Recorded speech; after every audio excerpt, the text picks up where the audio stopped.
Hello and welcome everyone. Thank you very much for joining me today on my daily Liverpool news show. If you're new around here and want to keep up to date on all things Liverpool, make sure you do hit that subscribe button. Any breaking transfer news, pre-match shows, post-match shows with all your fellow Liverpool fans. I do get subscribers on the channel as well. Gauge all your thoughts and opinions on the mighty Reds. Welcome to all the new subscribers, and we get straight into the news.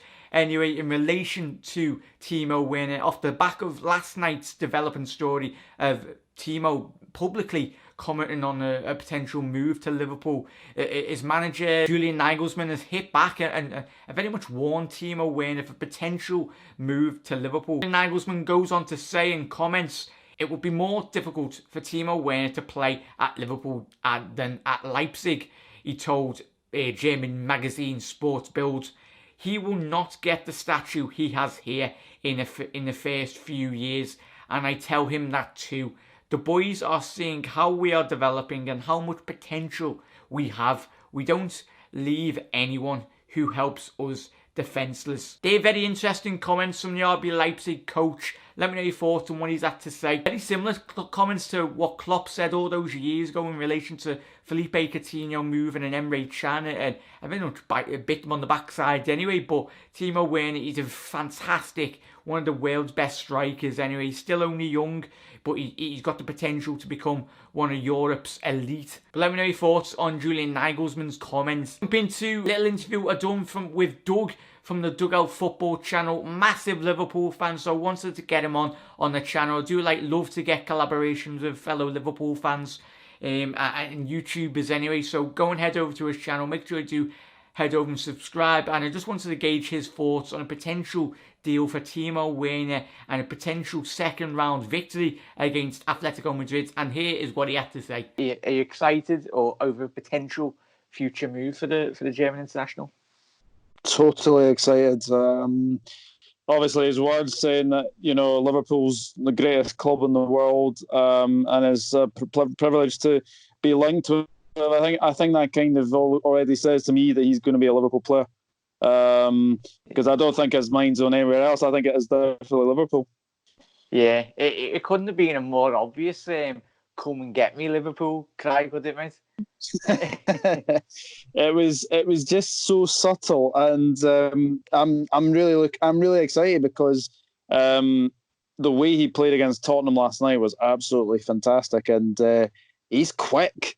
He's very, very quick. I didn't think he was very, very quick until I saw him last night. Unbelievable player that he is, and I'm looking forward to it. Yeah, it could potentially add. I think if you're born and believe every rumour, mate. Anyway, we could be potentially raiding every single German Bundesliga side anyway for Jordan Sancho anyway.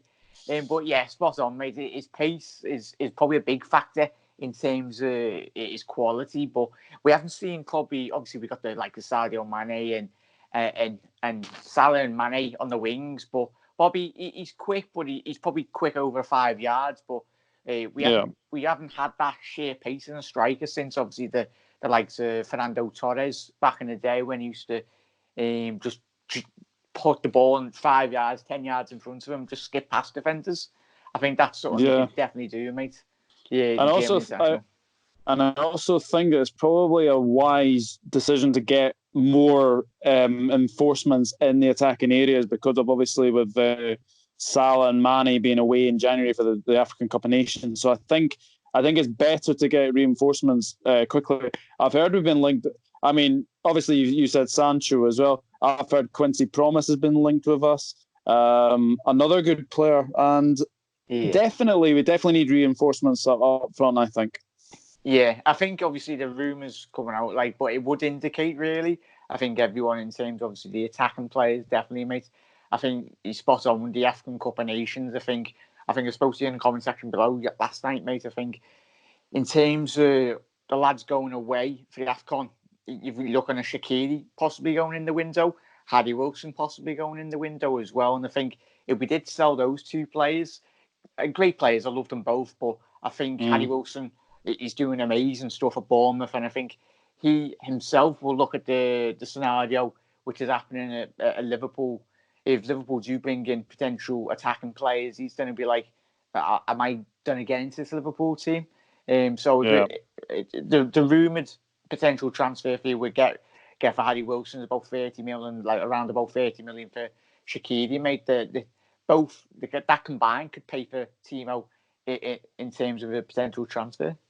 Yeah, it's a shame that Shaqiri's sort of career has been really, blighted by injuries. But top professional any time he's come onto the pitch, and we'll always remember him for his 2 goals against Manchester United. Yeah, no, I was lucky enough to go to that. I tell you what, that game, it was an impact. I think that's something we've missed really. Obviously, gone the years before Klopp. Anyway, we very much missed that impact player, regardless if he has been injured here and there. But when he has come on, I think huge detriment to himself and what the work in which he's put in off the pitch. Regardless of whatever, I think.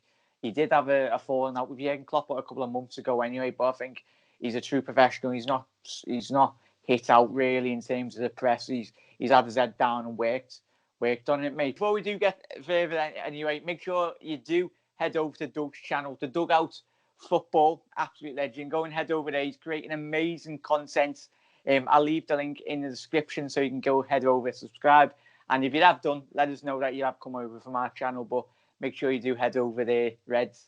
A huge Liverpool fan, and make sure you do subscribe. But we'll go straight on to, obviously, I wanted to gauge your thoughts, mate, on the Atletico Madrid game. Before, as we said, we were speaking before we come on here, mate. What are your thoughts on the potential second leg, and your thoughts really on the first leg? How it panned out? Oh, very frustrating, wasn't it? It was a very good defensive display by Atletico. They thoroughly deserved their first leg win. Yes, I know the referee wasn't great in that, but we can't take away from the fact that we weren't great on the night. And it was probably our worst performance of the season, I would say, and probably our worst performance in 12 months as well. But the thing is, we don't really do well away from home in Europe, do we? So we always do it the hard way. I think the second leg, I'm looking forward to it, because I think if we get an early goal, then the floodgates could open, because they don't travel very well. Yeah, definitely, mate. I think the sitting fourth in La Liga. I think Diego Simeone, credit to himself, in terms of, well, when we don't play well, but they play fantastic. I think Atletico Madrid are unbeaten at home in a knockout game, similar to Liverpool's record at Anfield. Anyway, but that. What did you reckon of that entrance for the both buses, mate? With it kind of put not our bus welcoming to shame really, but that was one welcome for the Atletico Madrid bus, wasn't it? You can see that they're very passionate over there. Unbelievable when. But when you think that you've got 2 passionate set of supporters, welcoming their teams into the stadium, it was very, very impressive from Atletico, definitely. Yeah. What score do you reckon it'll be in the second leg? If you had to pick one. I think we can do them about 2 or 3-0, because I think there were times in the game where we looked like we could go past their defence. Obviously we had the Mohamed Salah disallowed goal, and was rightly disallowed because Firmino, I think, was probably standing in an offside position from obviously the goalkeeper's kick as well. But I have to say, I can see us maybe winning 2-3-0. Maybe keep it tight at the back, make sure they don't score. I mean, if Diego Costa has Alvaro Morata's chance that he had, I think he scores, because Morata couldn't finish his dinner. Yeah, he definitely couldn't, mate. I think me and you could have put that ball in the back of the net. I don't know. It was a shocking finish that by Alvaro, wasn't it, mate? But nice one. Thank you very much for coming on, mate. I wanted to gauge all your thoughts.